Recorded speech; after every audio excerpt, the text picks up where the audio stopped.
All right. Good morning, everybody. Can you all hear me okay?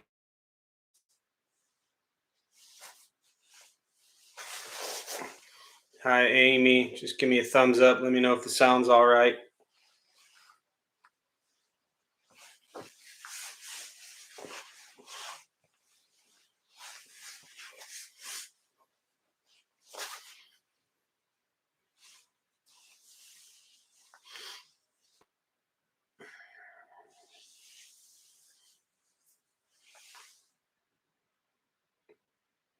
All right. Hi, Marisa. Thank you very much. Nice to see you all. Actually, I don't see any of you, but I see that your tiny little circles and your names. I am live on location from my parents' house, where I think I led for at least a year from this spot. Um, so I don't intend to continue leading from this location, but it's where I am now, and it works just fine.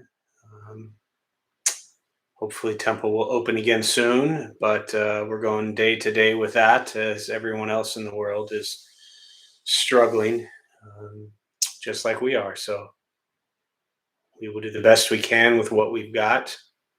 It's amazing how we have this technology, and most of you are probably sitting at home in the comfort of your own house or whoever you are, maybe in your car, and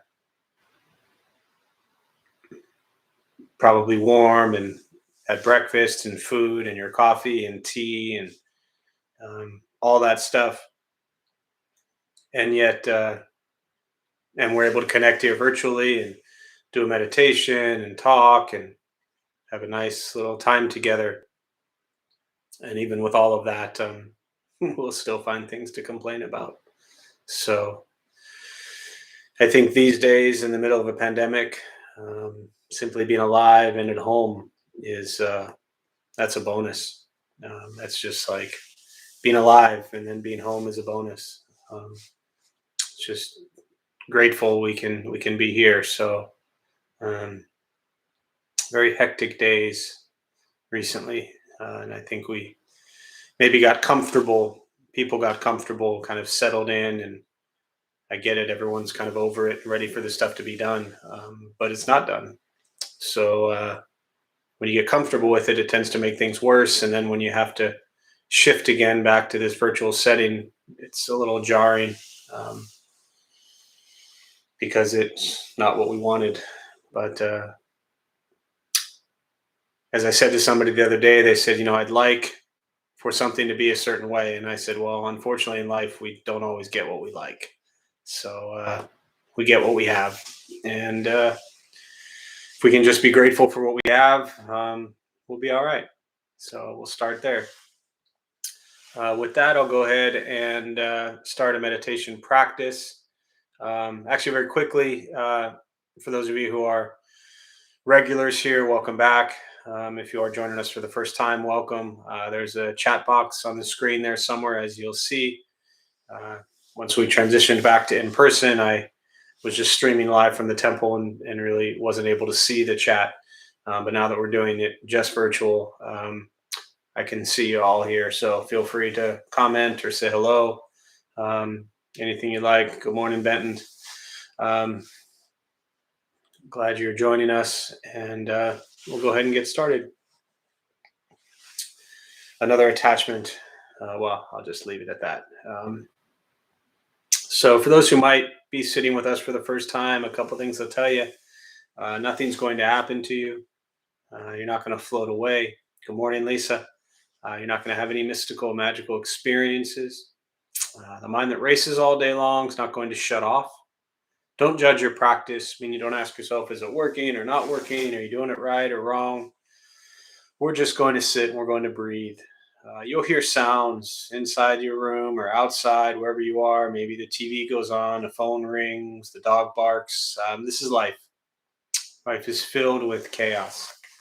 And this practice is learning to be quiet and still within all of the chaos. So let go of any expectations.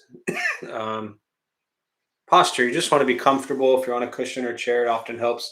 Slide into the front third, pushing the stomach forward, allows the back to straighten. Shoulders are relaxed. Hands can be on the knees or in the lap, whatever is comfortable.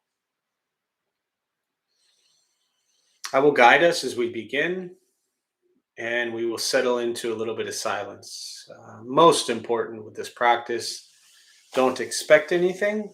Um, we're just going to sit and breathe, and I may or may not stick around. I'm just kidding.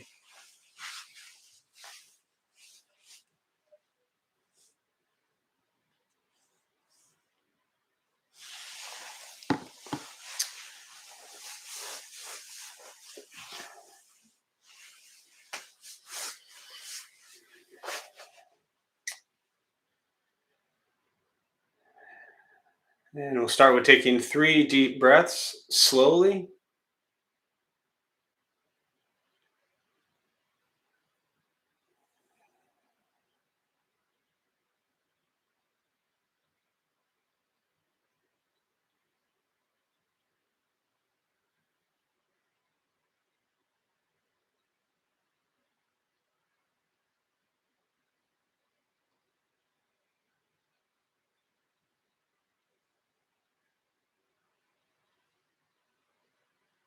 And eventually, we'll settle into a natural rhythm of the breath.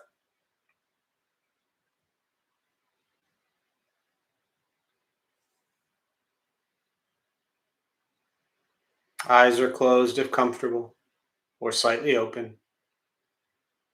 Mouth is open or closed.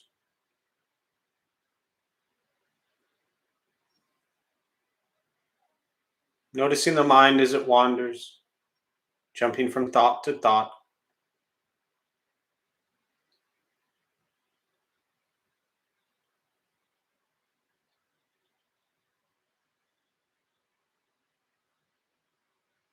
We'll start with gently guiding the attention, focus to the stomach or chest.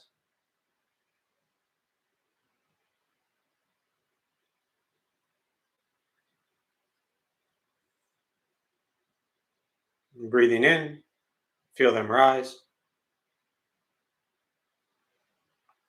Breathing out, they fall.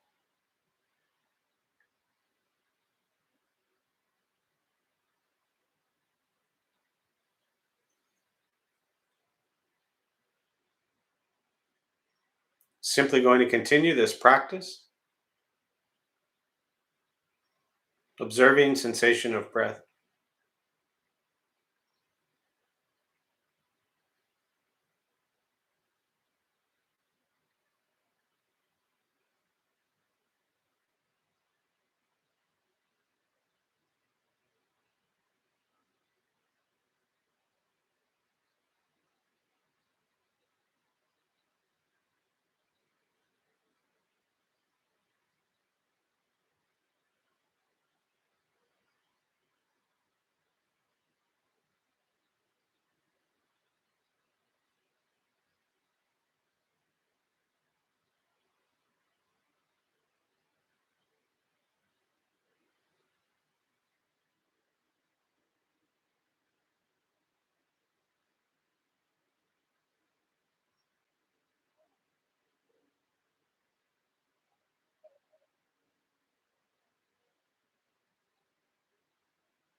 As the mind wanders, lost in thought, recognize it,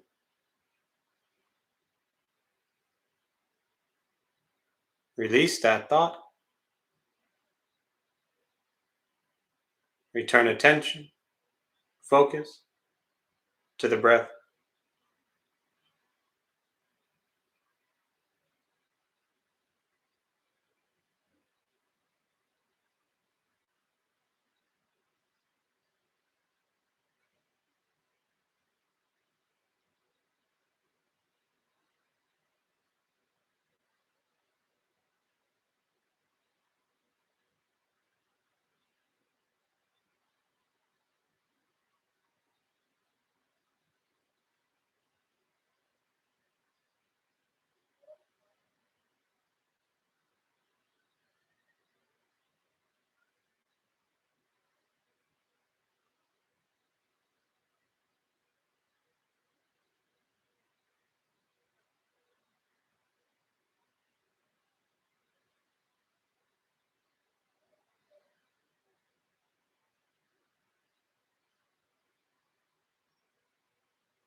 Where's your mind?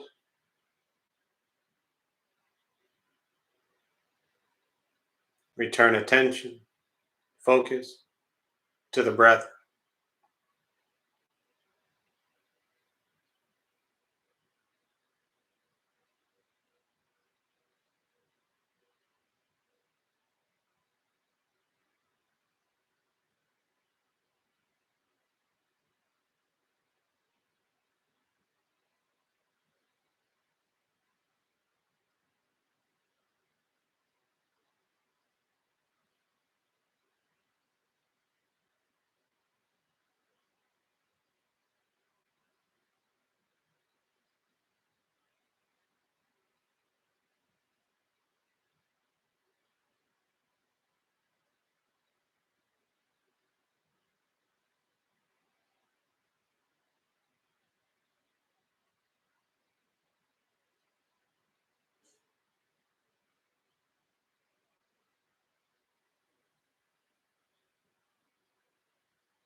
Letting go of expectations, letting go of judgment from the practice, just sitting, breathing.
keeping the mind alert,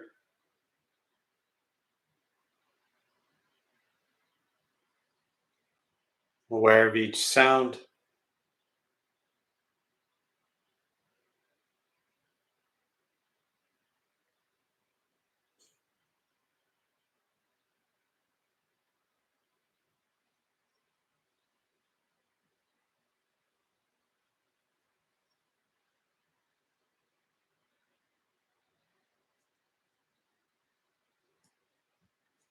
each thought,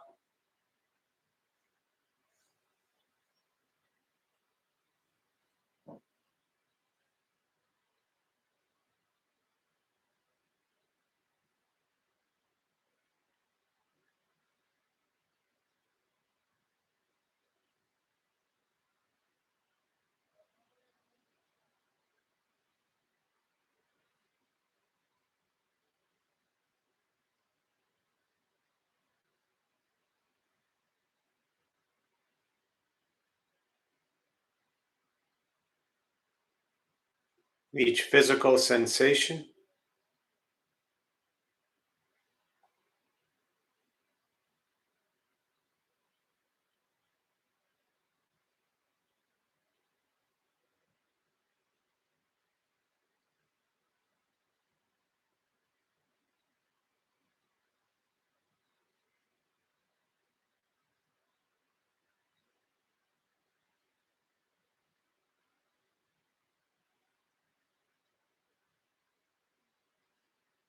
yet concerned with nothing but sitting,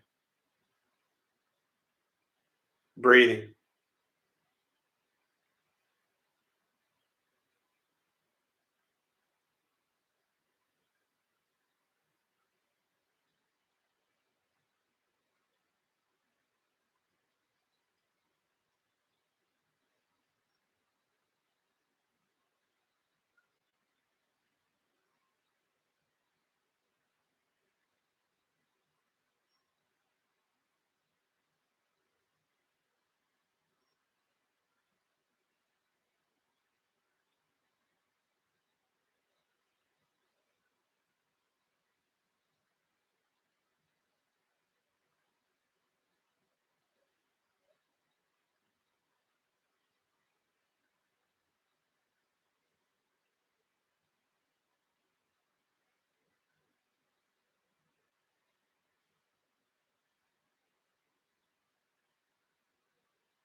Breathing in, follow breath in,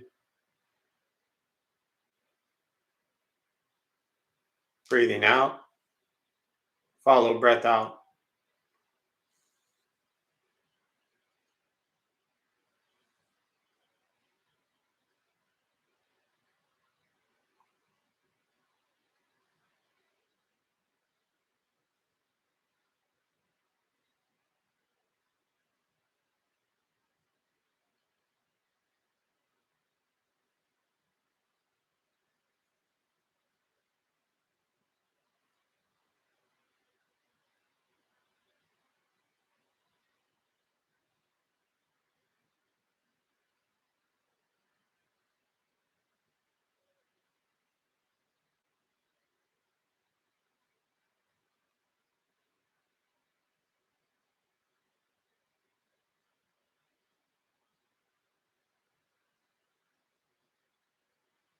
And with the body still, rested,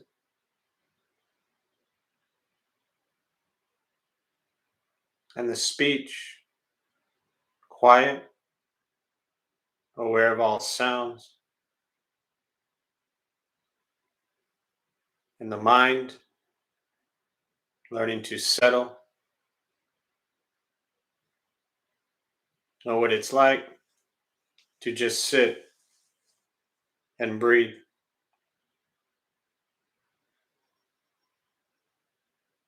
knowing with each breath there's nothing else to do, nowhere else to go, and no one else to be.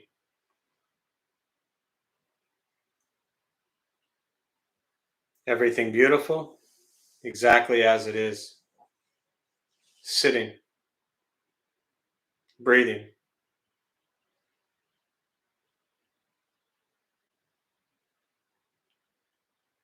And once again, taking 3 deep breaths slowly.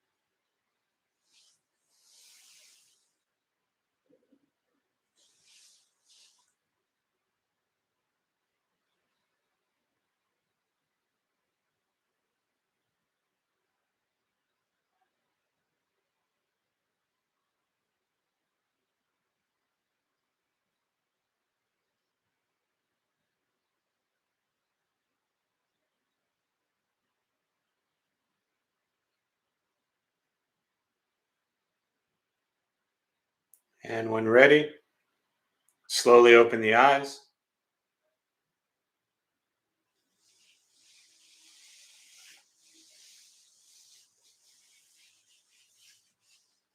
Slowly begin to move.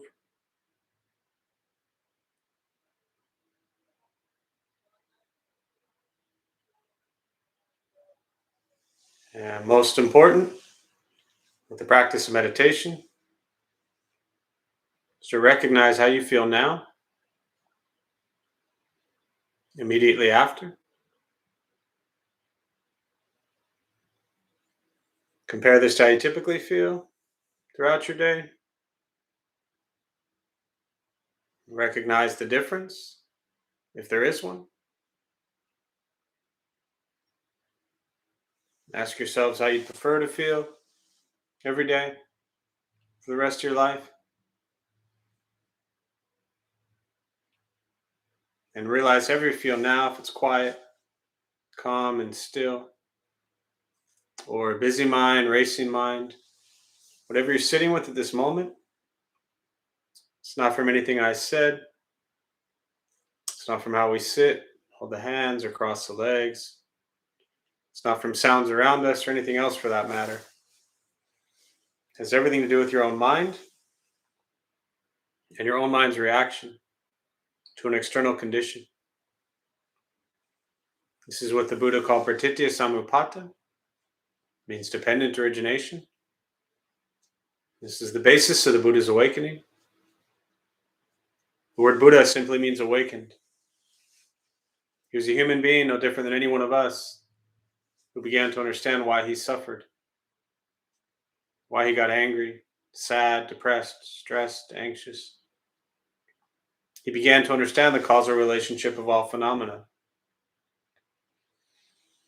And what that means, very simply, for all of us, regardless of where you come from or what you believe in or where you think you're going, your whole life is filled with things that happen and you react.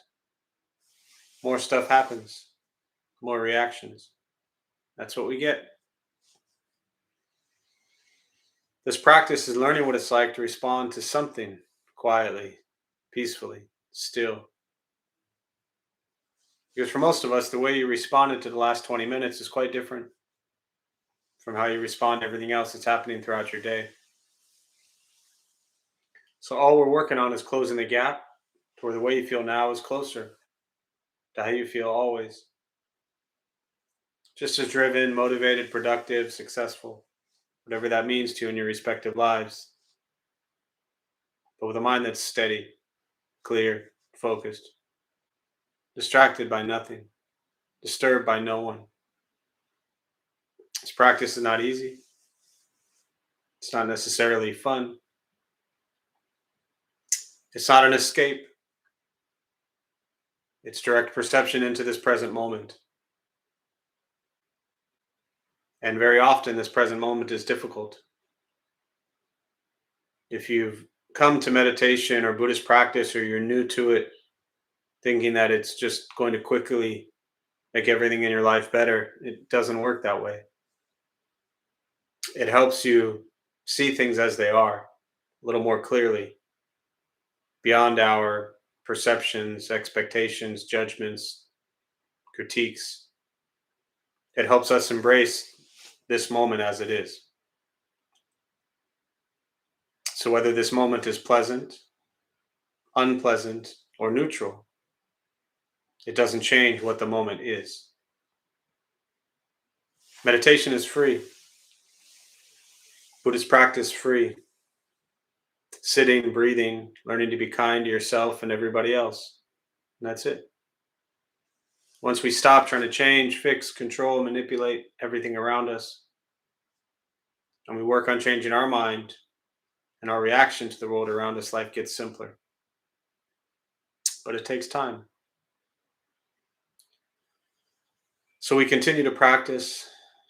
And as I spoke about when I first jumped on today, learning to just embrace the impermanence of all phenomena, as the Buddha taught.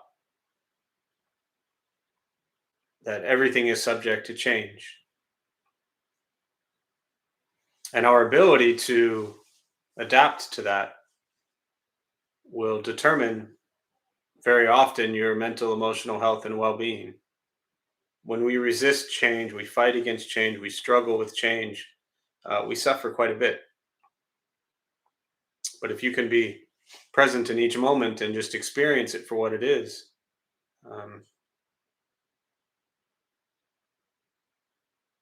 the emotional attachment to the situation decreases. And this really gets into the Buddhist teachings on non-attachment, but it doesn't mean you don't care or love. You can be so present with something or someone in any situation, helping someone, caring for someone, whatever it might be. And you're just pouring out so much love, so much care, so much attention. But you're not attached to what the end result is, because you don't control that. So you love, you care, you focus in each moment, but you're not attached. You bring to every situation what you can bring: your heart, your mind, your kindness, your compassion,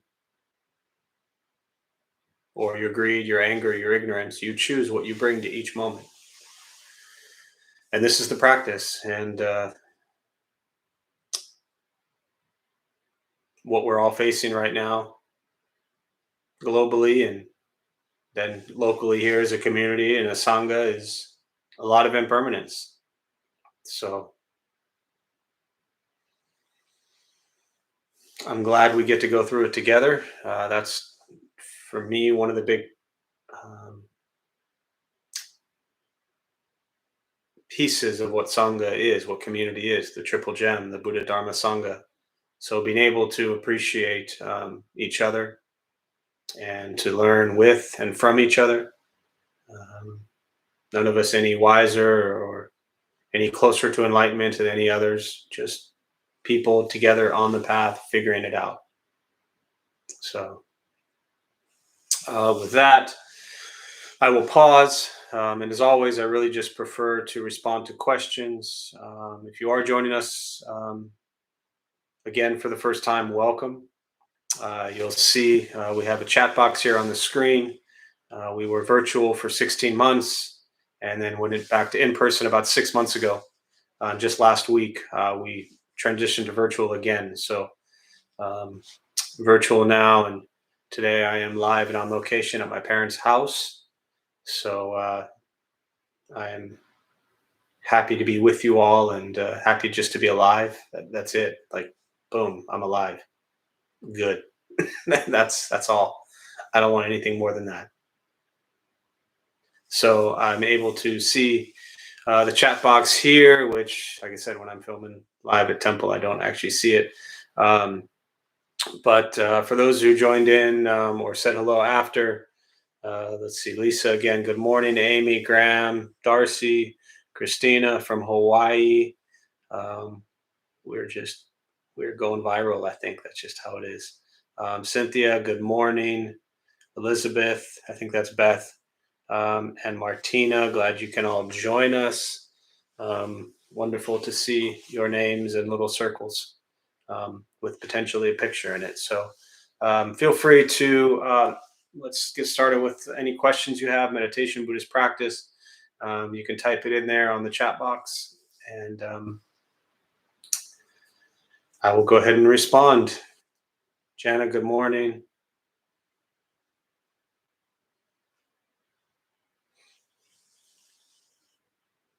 And Steve, thanks for being here, alive and happy to be here. Yes, that makes two of us. Big Al. Oh my God, you're still around. That's great. Questions?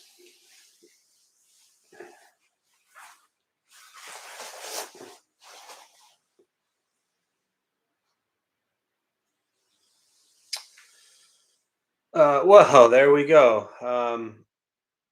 We'll start off with a gentle one this morning. Love you too, Al. Patricia asks, what are the Buddhist teachings on suicide? So, uh, this is one of the, I think, most difficult teachings to really embrace and to be with. And so I'll share what I was taught um, around Buddhist views on suicide. Um, Let me first back up with a few things before I get to that directly. Um, I had just referencing a specific monk that I learned from, and this was 2005. I was living in a Buddhist monastery in Taiwan, and there was a master there who taught life and death studies at the Buddhist university. And so he talked a lot about this. And so I've learned many things on it and have kind of obviously then formulated into my own way of sharing it. But hopefully the message and the heart of what I learned comes across. And that it's first important to understand that the Buddha taught very clearly. Once we have birth, we then have aging, we have sickness, and we have death. So we are all guaranteed once we're born. Years ago, I used to say old age, but we all know that we don't all get old, but we do age moment to moment. So we have birth, we have aging, we have sickness, and we have death.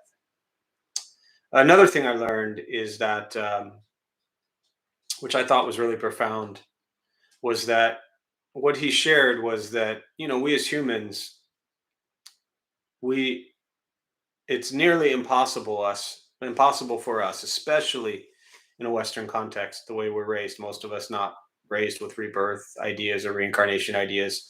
Most people in the West were raised believing that we have this one life, we go to heaven, we go to hell, we die, that's it. Right? So in India 2,500 years ago, 500 years before Christ, that wasn't the belief. The belief was that there was a continuation of consciousness, a rebirth, a reincarnation, different words. But that's what everyone believed back then, right? If you told people then that you have one life and then you're going to heaven or hell, they would have thought you're crazy. Today, you tell people, well, you're going to be reborn, and they think you're crazy. So we're all coming at it typically. I don't know everyone that's here, so I don't know how you were raised. Maybe if you were raised Buddhist or Hindu or other religious beliefs that do teach rebirth. but most people around Dharma Bum Temple were not taught that.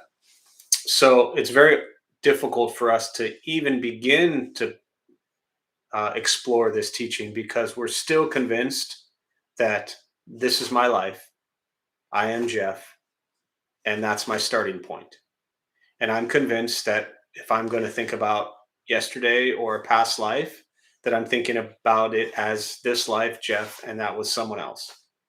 And then if I think about future, either later this afternoon or next life or whatever happens then, I'm also looking at it from I am Jeff, this is it, and it's going forward.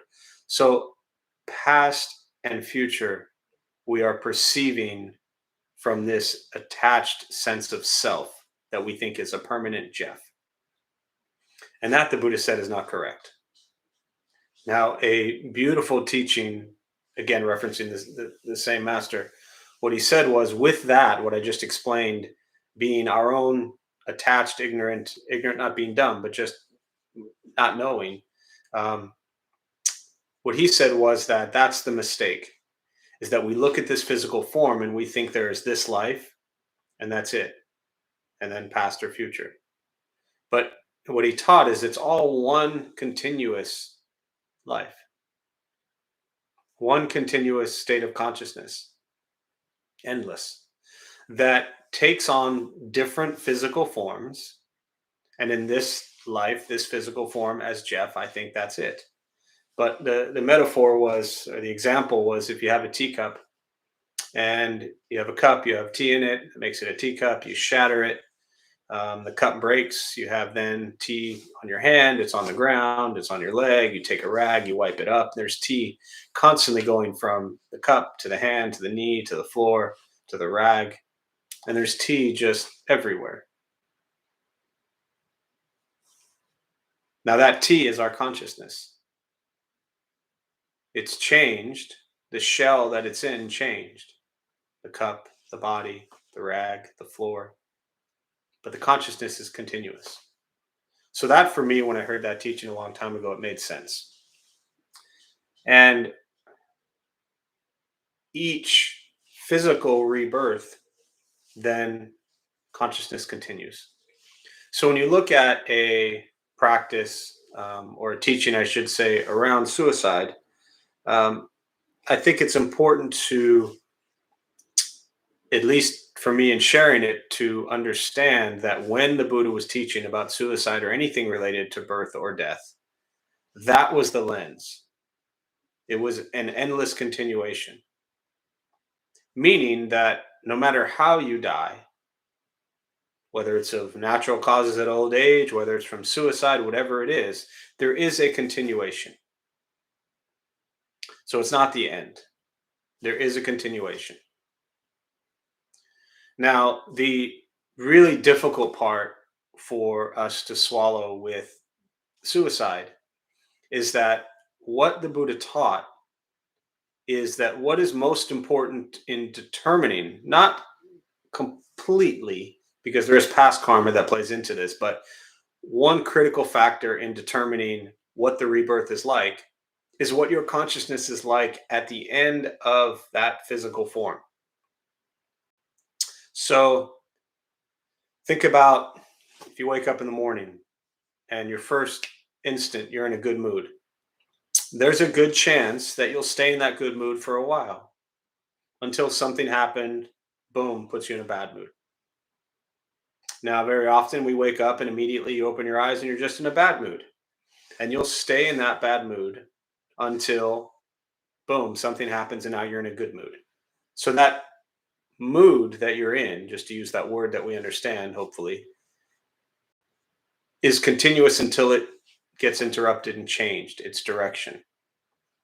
Now, at the time of death, very often when it comes to suicide, not always, very often the mind, the consciousness, the emotions, the feelings of the individual at that moment are not in the best place, filled with whether it's sadness or anger or regret or whatever it might be. Most cases, when people choose to end their own lives, they're not in a good emotional state. And that means it was time for them to be done. And, I've worked in and around this area for quite a while. And obviously, we can never know what anybody else is feeling, but I can speak to it from a place of someone who was 16 and used to think, I'd rather die. And I used to think about suicide a lot. It's incredibly common, especially amongst teens. Um, I think it was somewhere around 70% of teens think about it. And that's very sad, but that's the truth. Don't quote me on that stat, but it's very high for teenagers. And I'm going back, 30 years.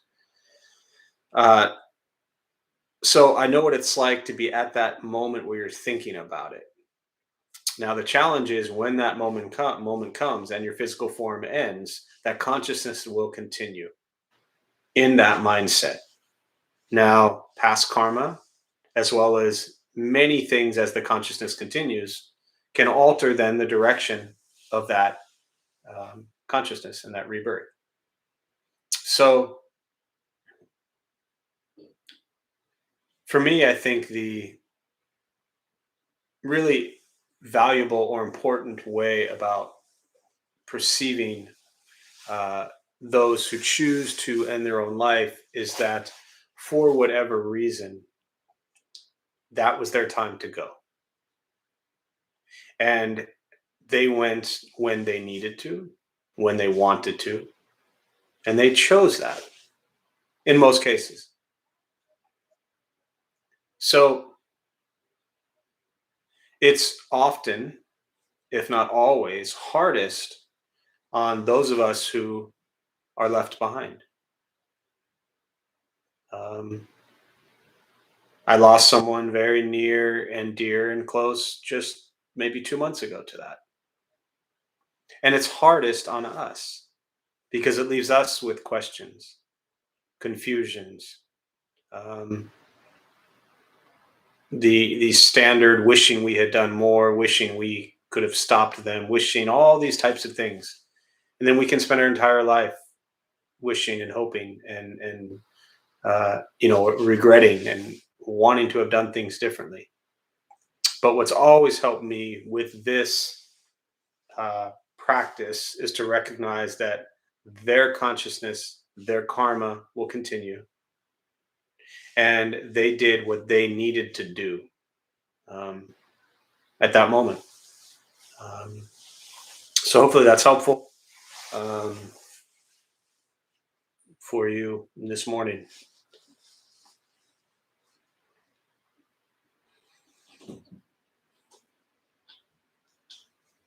Other thoughts, questions? And Patricia, sending you lots of love for any thoughts or situations that you're going through right now that led to that question. So I hope everyone is okay. Molly, I struggle with the idea that consciousness continues after physical death. Been thinking about that for a long time since being introduced to the concept. I'll keep pondering it. Yeah, I mean, it,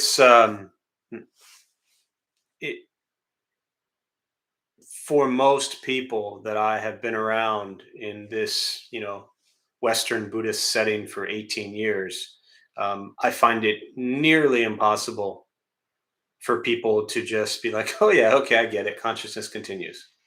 Because it's so against everything that we have been taught and raised with.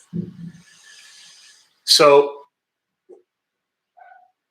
I found it, and this isn't just for you, Molly, but for anyone, because this comes up a lot. I've found it very beneficial to think about continuation of consciousness separate from physical body being, you know, alive or dead.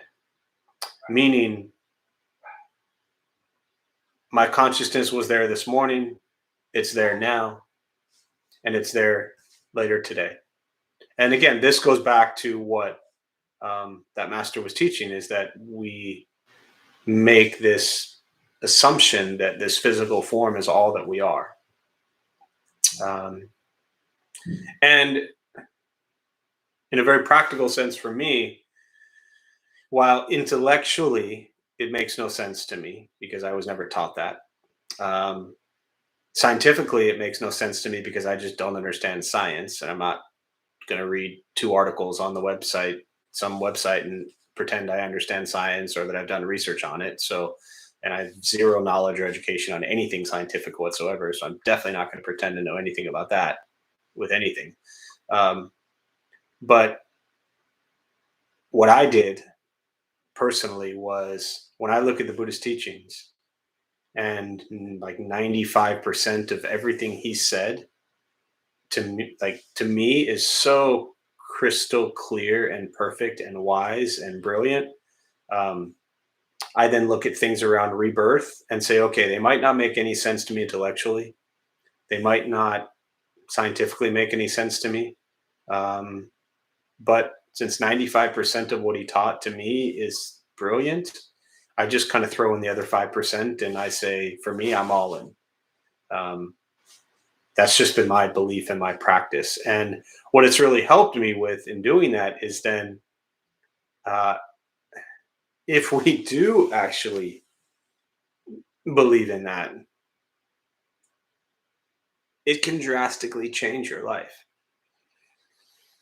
Because if you live your life, and again, I'm not talking to you, Molly, just everyone in general, if you live your life thinking that your life is all about you and that's it, and it's just one life, um, then, well, let me rephrase that. For me, when I started to believe that there is a continuation of consciousness and that there is a rebirth, it changed so much of my behavior. Because the teaching is that all the past karma and past consciousness that I'm dealing with right now, some of it I created, some of it is a continuation of endless consciousness. I'm like, man, this is a nightmare. Look at what I have to deal with. Again, some I created, some I believe I just was born with and came in with. So because I believe what I believe now, it changes my behavior because I think to myself, whatever physical form gets this consciousness next, I don't want to pass them any mess. I want to clean up as much as I can. I want to purify as much karma as possible. I want to burn off as much madness in this physical body right now so I don't leave it for somebody else. So for me, it's been a life changer. Hope that's helpful, Molly. I mean, maybe not helpful, but and I recognize you're not even asking a question, just very um, importantly sharing that you struggle with that. Um, all right, Lisa. Hi, Jeff. Hi, Lisa. Do you have any advice using this practice when talking with someone who is emotional angry, to support them and be a listener, but not get too wrapped up in those same emotions? Uh, yeah. Hang on. Let me just look at these next few comments to see if it addresses anything I just said. Jenna, yeah. So that's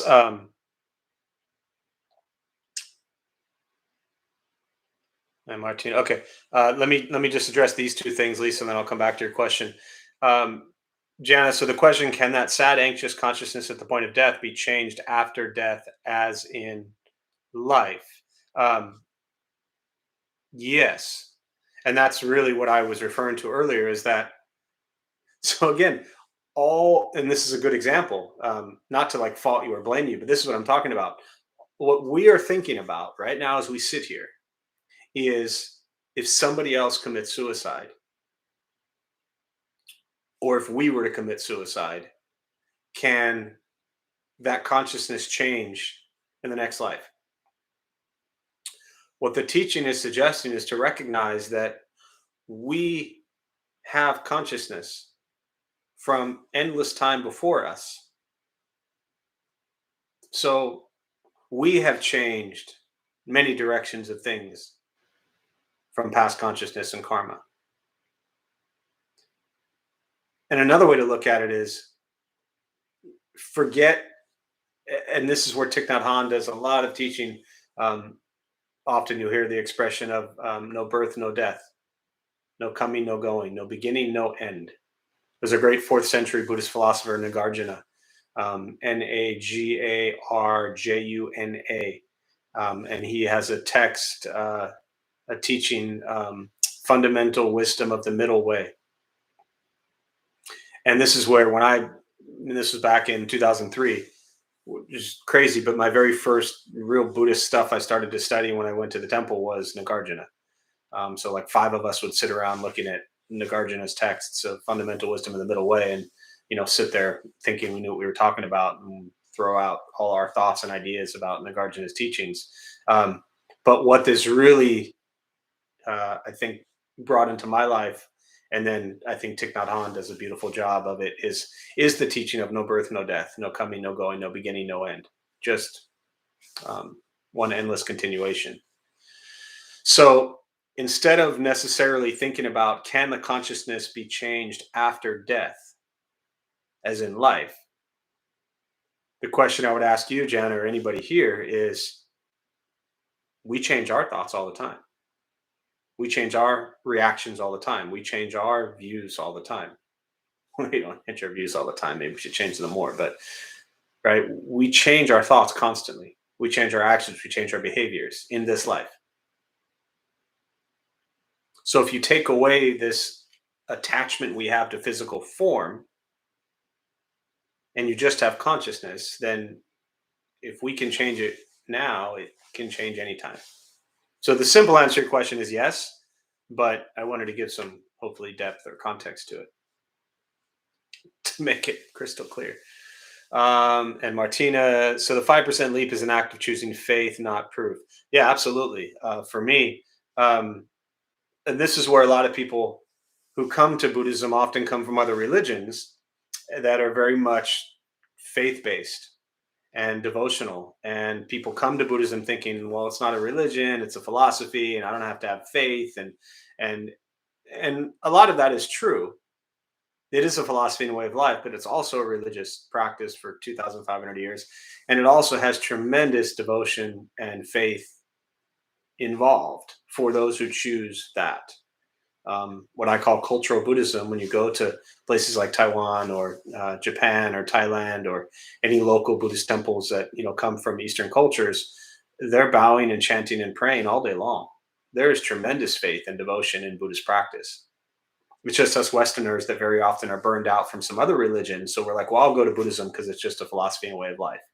And it is. The Buddha was a person. He wasn't a god. He wasn't telling you to believe in him. He was telling you a way to practice a simple, peaceful way of life. So, but for me, yes, Martina, that last 5% definitely is the faith-based. And I think having spent so much time, 3-4 years around Taiwanese and Chinese Buddhist monks and nuns and lay people, seeing that devout faith and like you feel that in your heart, I think is really beautiful. So. All right. Back to your question, Lisa. Do you have any advice using this practice when talking with someone who's emotional, angry, to support them and be a listener, but not get too wrapped up? Yeah. This is always, one of the greatest challenges is when we want to support people and be friends with people that we know and love, but they're having a difficult time.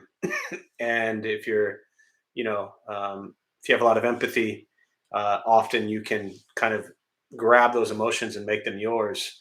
And this is, again, that teaching on non-attachment. It's kind of what I was talking about earlier, but very practical ways is one thing I've always told myself is, so there's the teaching on non-attachment, that you love them, you care about them, you're present with them, but you don't control them and they make their own choices. And one thing I've always told myself is that everyone has their own mess, right? So there's no Buddhist teaching that says everyone has their own mess. This is just how I've taken the Buddhist teachings on non-attachment and made it make sense to me, which is your mess, right, is yours. My mess is mine. So if I share with anybody, my challenges or my struggles or whatever it might be, I'm not asking them to take on my mess. I'm just expressing it. If others share with you, you can choose to take it on or not. I learned years ago, this was, uh, well, let me tell this story and then I'll give you an example. That's why I just laughed. But I was in college, I was 20, working at a group home with all adolescent females who've been physically, sexually, emotionally abused. And I had a great mentor at the time. She was the lead psychologist there. And she said, Jeff, when you show up to work with these kids, show up. I wish I knew how to, like track her down or something, or I probably could, but convinced now, knowing, understanding Buddhism, that she was a full-on Buddhist. But she said, Jeff, when you show up to work with these kids, you show up, you be present, you give them all your attention, all your heart, all your love, all your presence. And then as soon as you walk out the door, don't even think about them, because it will destroy you. And so, for the last 20 years of working in prisons and with trauma victims and things like that, I keep the same approach. You show up, you're present with them, but that's their mess, just like I have mine, right? I try to be an example as much as possible, but the reason I kind of laughed out loud was, I know a lot of you here. And so if I just scan down the names of Marisa and Molly and Lisa and Patricia and Cynthia and Christina, Jana, Martina, Amy, Jana, Trevor, I don't know you. But you all got a lot of mess you're dealing with. All right. I mean, if we were sitting together, I'd say, raise your hand if you have a big mess in your life, and every one of your hands would go up. But you know what? That's your mess. And when I sit with you and I share Dharma, I can't take it on my shoulders. So we come together, we're fully present, and then we part. And it doesn't mean I love or care about y'all any less. But to your friend, Lisa, it's not, and I use this, it's not my responsibility to fix your mess. And I'm not saying that you're asking me to, but I think that's what makes the Dharma so beautiful, is that it is a teaching that we all can interpret and integrate into our lives, but we have to do it. So when you show up with your friend who's struggling, love them, care about them, be there for them, but in your head, you're just like, dude, this is your mess. Now, I don't suggest you tell them that. I don't suggest you say to them, hey, buddy, this is your mess. Sorry, peace out. Right? But in your mind, this is their mess, not mine. Right? Yeah, so hopefully that's beneficial. And then the last part I just want to comment on, to be very clear, especially if somebody's new and whatnot. Oh, I lost it there. It scrolled up. To support them and be a listener. That part, which I think is really important, Lisa, I'm just going to repeat the words in your question. Listen to them is supporting them. So be a good friend, as I'm sure you are. Listen to them, support them. But the part on this, and this dives into really also attachment teachings, but don't try to fix them or heal them or help them or fix them or heal them. Just help them by listening. As soon as you start to internalize it and make it your problem, then you want to fix your problem, but it's not your problem, it's their problem.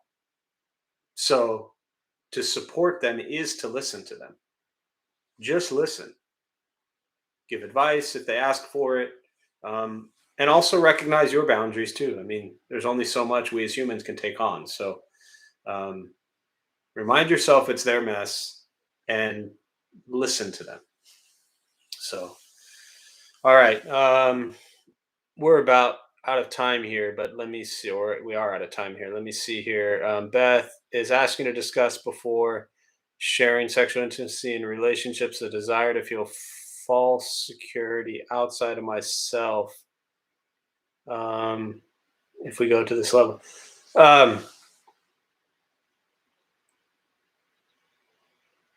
That's a lot to get into, and we're already out of time. Hang on. Specifically, I'm attempting unintentionally to control the outcome without approaching moment to moment.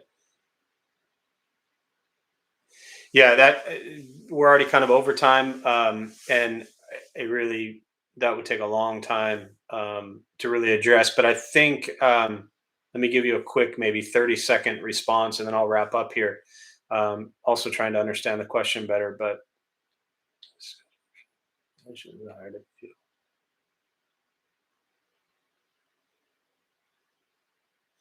um,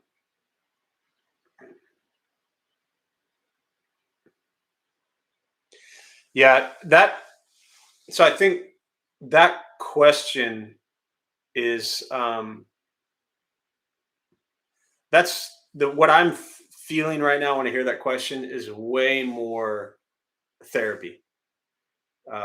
Meaning, ask your therapist if you have one, or ask a therapist. There's a bunch of them on the chat here.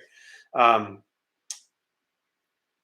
so yeah, I don't want to get into that right now, Beth. It's just too much to go into. But you know, Tuesday night or Saturday, bring it up again, um, and and we can get into that a little bit. But and I think I'm confused in reading the question, so I think continue to ponder that question a little bit, and then maybe rephrase it, and then we can pick up from there. Hopefully, that's okay. All right, so we'll join palms as we close. We'll do a transfer of merit. May the benefit of this practice be shared with all beings in all directions. May all beings be at peace. May all be free from suffering. May any merit gained from this practice be transferred to the more than 4 million lives that have been lost during this pandemic, and to their family and friends who suffer at this time. May they all be at peace. May we all be at peace and free from suffering. Ding, ding, ding. Yeah, I don't have a bell with me today, so I'm sure some of you were attached to the bell. A few quick announcements before y'all head out. Thanks for being here. I'm Jeff. I'm a Dharma bum. We opened up 15 years ago to bring Buddhist teachings to those who show up. So thanks for showing up. We closed, as I mentioned, for 16 months during the pandemic. Opened for 6 months on a partial schedule, which was great, and closed about a week ago again. San Diego, if you're not in San Diego, I mean, the virus is crazy everywhere, but San Diego is the worst it's ever been. So we're being super, super cautious. I don't know when we'll reopen again. We initially closed for a week. Quite frankly, I just don't see us opening up on the 11th again. But we're going to take it week to week with that kind of stuff. So everything has been transitioned to virtual again. Go to the website. Full schedule is there. Travis, Alex, and I, the Tuesday, Wednesday, Thursday nights, and Saturday. We're still on YouTube. Everything else is on Zoom, which is, it's nice. It's different because at least on Zoom you can see other people. So there's a collective sangha there as well. But please, engage as much as you need to. We'll keep you posted. Please be safe, be smart, stay home, wear a mask, all these things that can help us get through this. And I understand it's an incredibly nerve-wracking, stressful time for the world. So let's try to support each other and show up for each other the best we can. So I appreciate you all showing up. Beth, I'm sorry for not diving into that question, right at the end here, but just too much to unpack right now. So we'll get to that next time. So we'll table that, please. Thanks all for being here. I wish you well, and we'll see you soon.